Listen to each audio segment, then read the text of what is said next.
monsieur lui dira écoute, enfin, il lui fait une sorte de petite morale et en gros il lui dit bah tu, tu vas vivre, mais si tu acceptes de vivre, et ben tu devras faire tout ce que je te dis. Donc c'est ce qu'on lit dans la quatrième de couverture.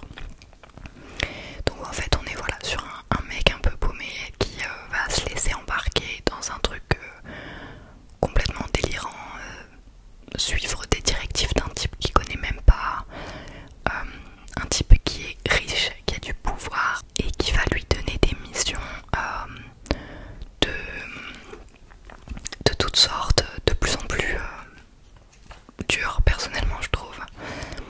Donc on est par exemple, pour vous citer une mission, en fait pour comprendre, Alan c'est quelqu'un qui osait pas ouvrir sa bouche, qui osait pas dire non, qui osait pas se exister en gros, et qui était devenu vraiment quelqu'un de tout frêle, tout petit dans son estime de lui. Et du coup le rôle du monsieur qui va lui donner des défis, ça va vraiment être de le faire se dépasser, de faire d'Alan quelqu'un de beaucoup plus confiant, prêt à dire quand ça va pas, quand ça lui convient pas, etc.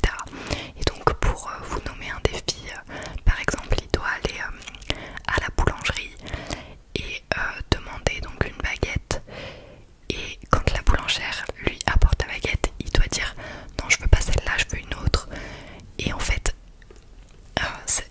comment dire, Alan lui de base c'est quelqu'un qui, comme je vous ai dit, qui aurait pas osé dire qu'il voulait une autre baguette parce que par exemple celle-là est trop cuite ou trop blanche, et donc il va dire non je veux pas celle-là, je veux l'autre, puis finalement une autre, et nanana. Et ça le fait déjà énormément sortir de sa zone de confort. Je crois que c'est une des premières, un des premiers défis.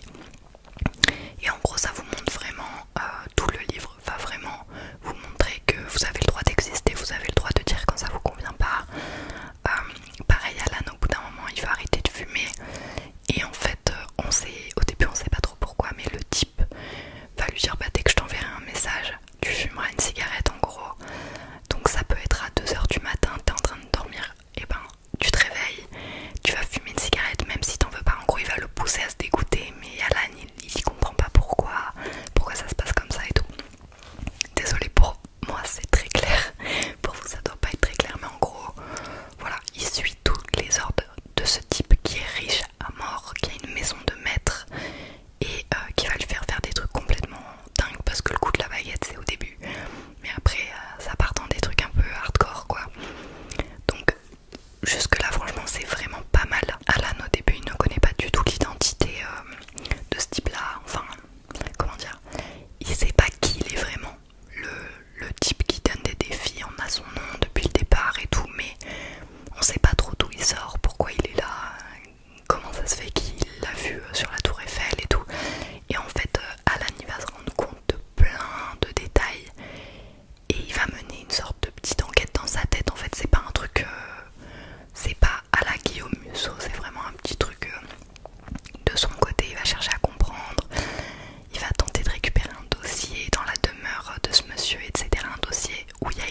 Musso en seconde main.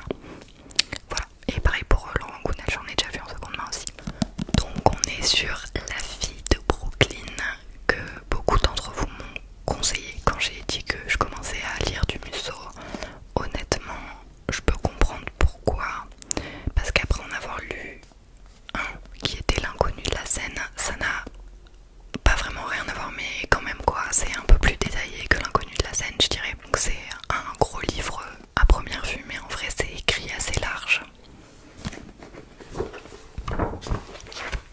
Voilà, c'est pas très barbant, honnêtement. Je vais vous lire la quatrième de couverture et ensuite je vais vous dire ce que j'en ai pensé. Donc, je me souviens très bien de cet instant.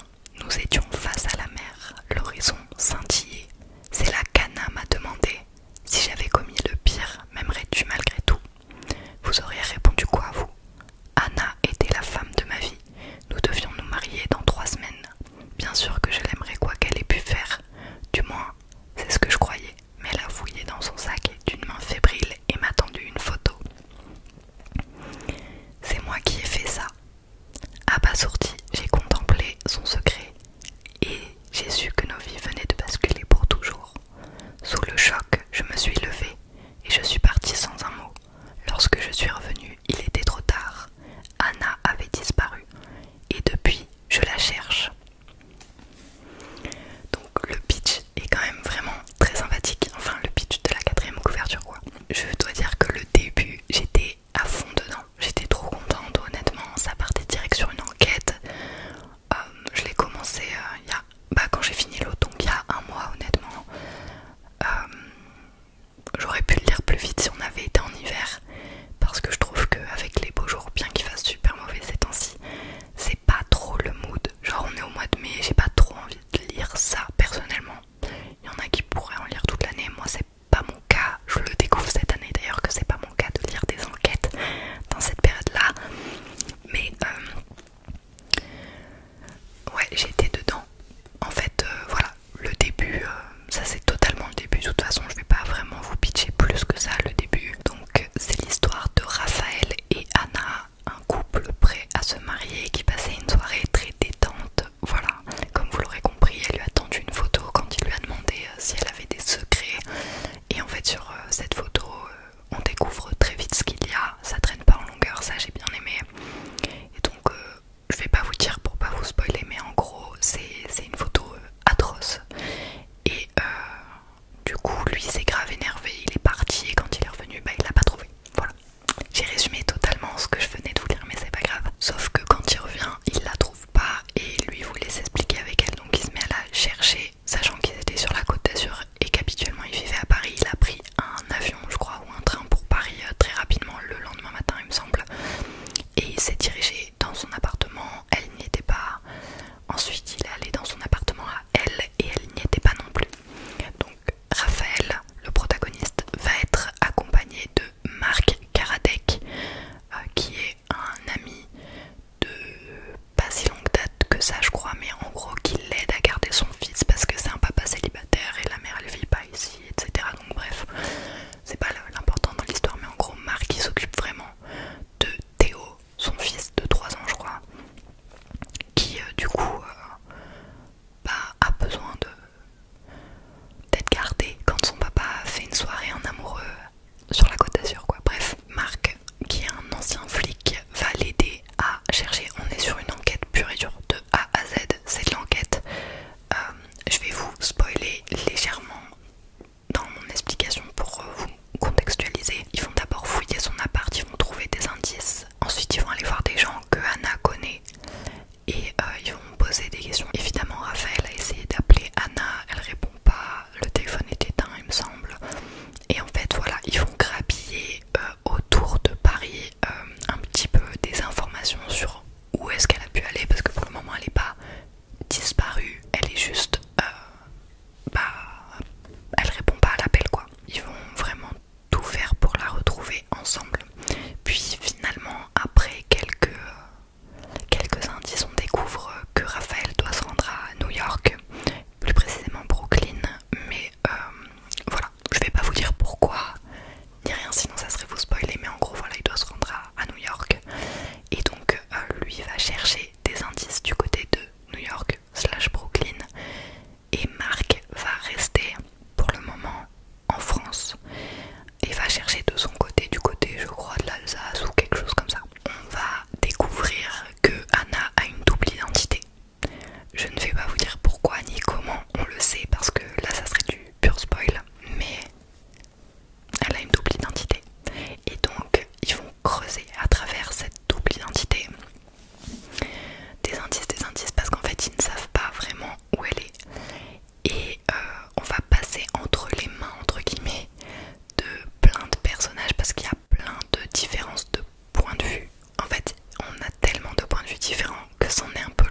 situation